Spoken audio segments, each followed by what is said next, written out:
గాజువాకకు చెందిన ఫణి కుమార్ కెనడాలో చనిపోయిన విషయం తెలిసిందే. దీంతో ఫణి కుమార్ తండ్రి బోరున విలపించారు. ఉన్నత చదువులకు వెళ్లిన అబ్బాయి చనిపోవడంతో గురువారం కంటతడి పెట్టారు. గాజువాక ఎమ్మెల్యే పల్లా, ఎంపీ భరత్తో మాట్లాడాం. చంద్రబాబు, పవన్ స్పందించి మా అబ్బాయి బాడీని విశాఖకు తీసుకురావాలి అని ఆ తండ్రి కోరారు.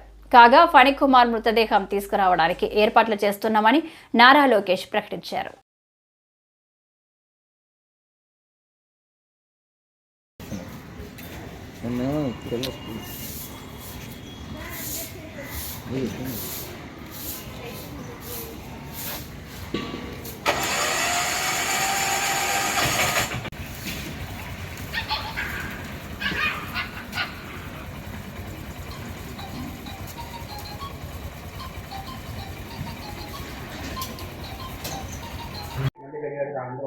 నమస్కారం అండి అందరికీ. నా పేరు పిల్లి నాగప్రసాద్ అండి. గాజువాక. మా పెద్ద అబ్బాయి పిల్లి ఫణి కుమారు ఆగస్టు 21న కెనడా వెళ్ళాడు సార్. కల్గరీ అనే ఊరు చదువుకోవడానికి, ఎంఎస్ చేయడానికని 1 year ఎంఎస్ కోర్సు. తీరా మాకేమో 14వ తారీఖు ఉదయం శనివారం ఫోన్ వచ్చింది సార్ చనిపోయాడని.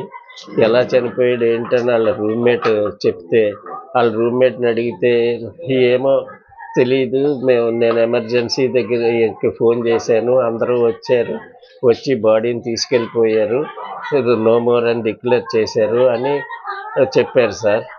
దయచేసి మేమేమో ఇక్కడ పల్లా శ్రీనివాసరావు ఎమ్మెల్యే గారిని, కలెక్టర్ గారిని తలిపేసి వెంటనే స్పందించారు సార్. బాగా ఎంపీ గారితో మాట్లాడారు. ఢిల్లీ నుంచి ఎంపీ గారు కూడా చాలా బాగా స్పందించారు సార్. కలెక్టర్ గారిని కలిసాము సార్. కలెక్టర్ గారు కూడా చాలా బాగా స్పందించారు సార్. మన గౌరవ ముఖ్యమంత్రి చంద్రబాబు నాయుడు గారు, మళ్ళీ పవన్ కళ్యాణ్ గారు, లోకేష్ గారు దయచేసి అందరూ మాకు సహకరించి మా అబ్బాయి బాడీని మాకు ఇప్పించవలసిందిగా ప్రార్థిస్తున్నాను సార్. మీ పత్రికా రంగం కూడా స్పందించి మా అబ్బాయి బాడీని చాలా ఎంత వేగంగా ప్రభుత్వ సహకారంతో తీసుకొచ్చి ఏర్పాట్లు చేయమని ప్రార్థిస్తున్నాను సార్.